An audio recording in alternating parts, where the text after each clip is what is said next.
How to fix Facebook story music not showing.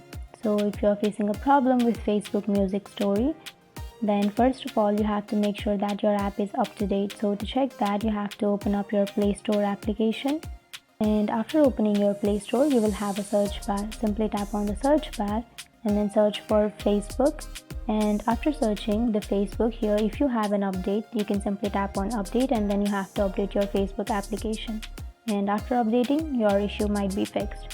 So that's one way. But if that still doesn't fix your problem, then you have to check your internet connection, that if you have a stable internet connection or not. Sometimes that might be an issue.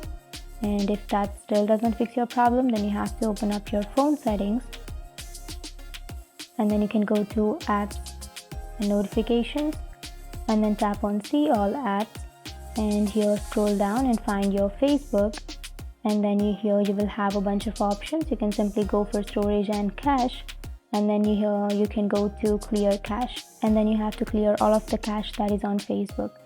So these were the few fixes to your problem, and if you have any questions, feel free to comment below. Thanks for watching.